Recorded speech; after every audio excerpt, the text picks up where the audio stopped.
다음에 상태 선택자가 있는데 상태 선택자는 셀렉터 상태 그냥 뭐 스테이터스라고 해봅시다. 요소들의 상태를 보고 요어로 구분을 할 수 있는 방법이가 있습니다. 새 문서를 만들어 볼게요. 상태 선택자는 두 가지 정도를 소개해 보도록 하겠습니다. 자, 일단 폼을 하나 만들어 볼게요. 폼. 체크박스나 라디오 버튼을 하나 만들어 보겠습니다. 두 개의 쓰임새는 똑같으니까 하나만 한번 써볼게요. 체크박스를 한번 만들어 보겠습니다. 라벨 인풋해서 라벨 신규 인력인지 잠깐만 체크박스 라디오로 해야 되겠구나. 둘 중에 하나 고르는 거에서 라디오로 한번 해볼게요. 그래서 신입인지 경력인지를 구분을 해볼게요. new 신입 input 타입은 둘 중에 하나 골라니까 라디오 id는 쟤하고 매치를 해야 되겠지. 그리고 name이 있어야 둘 중에 하나가 체크가 되는 거죠. career라고 해서 경력 구분 할게요. 얘가 체크가 됐다라고 한다면 데이터베이스에 name이 career라는 필드에 value로 신입이라는 글씨가 저장이 되게 하나 더 만들어서 너는 왜 복사가 되니? 하나 더 만들어서 경력이라고 해볼게요. 자, 이러고 브라우저 한번 볼까요? 라벨과 인풋을 잘 연결해서 둘 중에 하나만 잘 체크가 되고 있어요. 이러는데 자, 우리가 나중에 CSS에서 뭘 수정하기가 곤란하냐면 얘의 스타일을 수정하기가 되게 곤란합니다. 그래서 얘가 잠깐만 너무 멀리 가면 안 되는데 단순하게는 어떻게 해볼 거냐면 라디오 버튼은 쓰임새가 없어서 원래 쟤의 모양을 바꾸기 힘드니까 여기에 폰트 어썸을 보통 응용을 하거든요. 그래서 폰트 어썸을 가져올까 말까 잠깐만요. 우리가 배운 선에서 커버가 되는 수준인가 지금 잠깐 볼게요. 안 되겠는걸? 아직 안 배운 속성을 써야 돼서 색깔만 바꿔보는 걸로 한번 해볼게요. 누구의 색깔을 바꿔보고 싶냐면 이 신입이라는 걸 클릭을 하면 얘의 색깔을 바꿔보고 싶어요. 요거.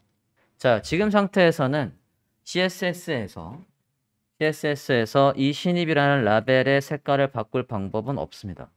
왜 없냐면 자, CSS로 불가한 건 CSS로 가능한 걸 먼저 설명을 해보면 아까 우리가 배운 선택자들을 잘 생각을 해보세요. 선택자들을 보면 자, 얘한테 마우스를 올리면 그건 할 수 있죠. 그리고 얘한테 마우스를 올렸을 때 얘도 선택은 할 수 있어요. 이거 마우스를 올린 거 바로 뒤에 있는 인풋이라고 얘도 선택할 수 있어요. 하지만 CSS로 불가능한 게 뭐가 있냐면 얘한테 마우스를 올렸을 때 이 폼, 부모의 얘의 색깔을 바꾼다거나 얘의 색깔을 바꿀 방법은 없습니다. 선택자 중에 부모를 선택하는 건 없었어요. 또 뭐가 없냐면 얘를 클릭했을 때 클릭이라는 이벤트조차가 없습니다. CSS는. 그런데도 저는 얘가 클릭됐을 때 얘의 색깔을 바꾸고 싶대요. 어떻게 하냐면 이거 굉장히 많이 쓰는 테크닉이에요. 인풋을 위로 올려요.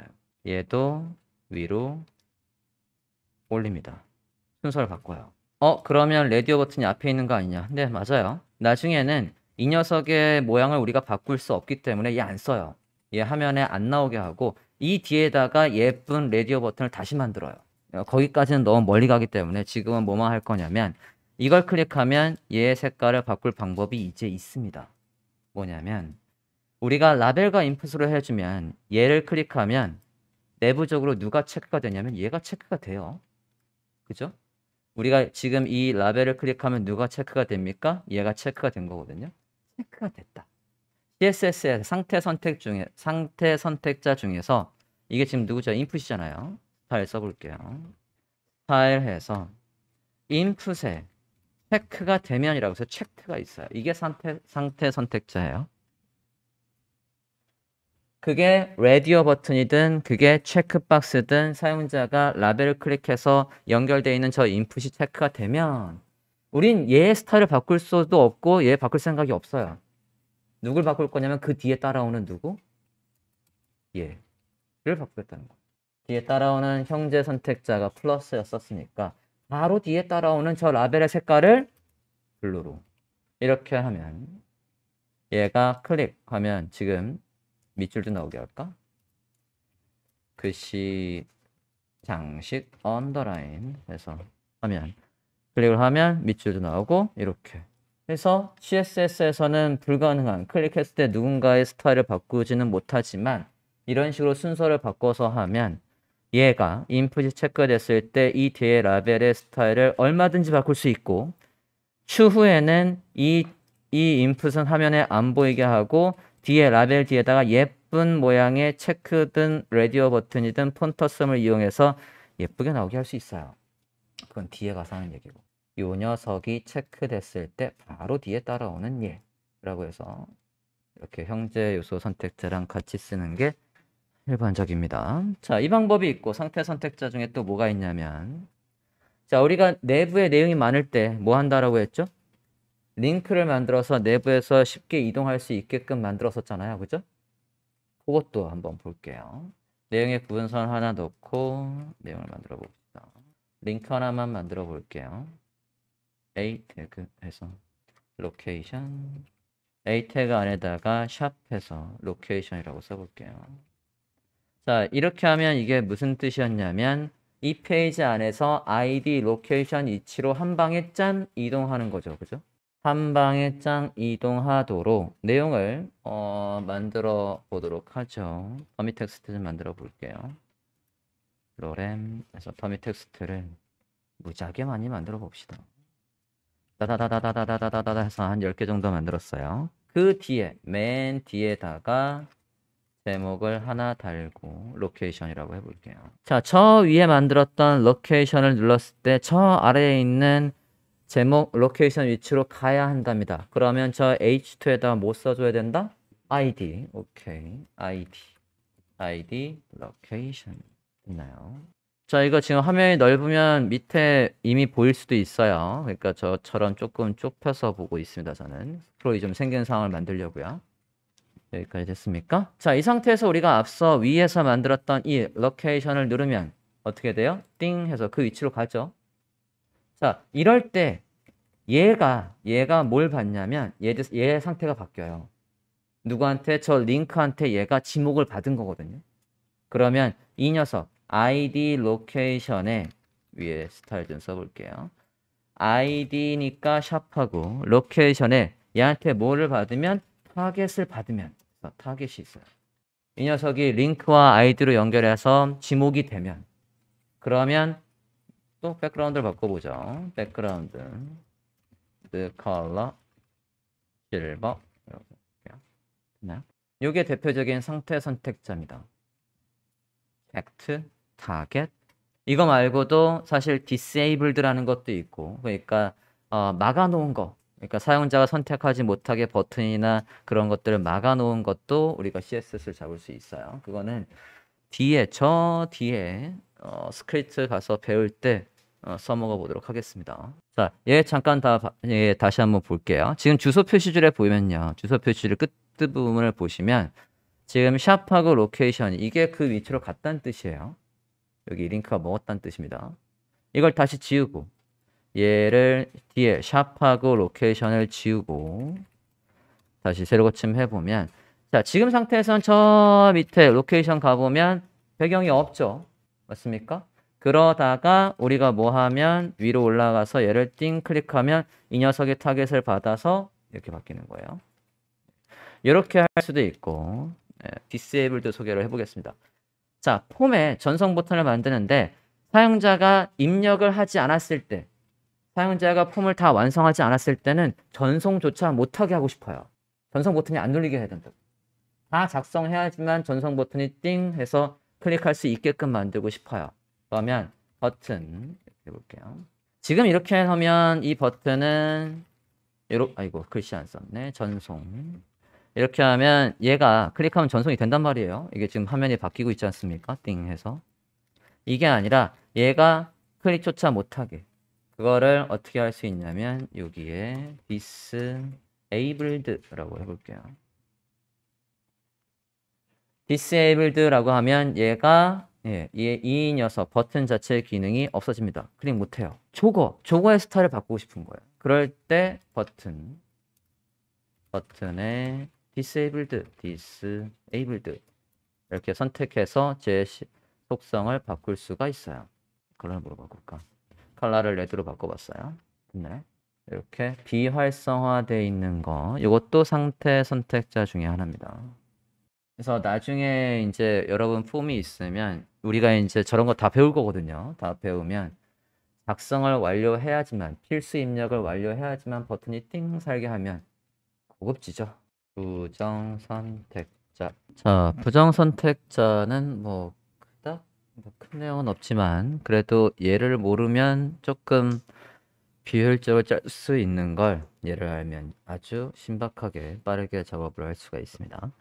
자, HTML 태그를 간단하게 한번 작성을 해볼게요. 헤더 안에 주요 구성 요소들을 간단하게 만들어 보겠습니다. 헤더 h1 로고, h2 메인 타이틀, 뭐 p 태그, 간략한 설명, 그 다음에 더보기 링크에서 read more 해서 자세히 하고 싶은가요? 라고 해서 링크를 이렇게 만들어 볼게요. 이렇게 작성되어 있는 거에서요. 누구를 선택하고 싶냐면 얘들을 선택하고 싶어요. 쟤들을 선택해서 쟤들만 색깔을 뭐로 바꿀까? 네, 색깔을 그린으로 바꿔보고 싶습니다. 저 세 개를. 자, 앞서 우리가 배운 선택자를 활용한다라고 하면 아마도 이렇게 쓸 수 있을 거예요.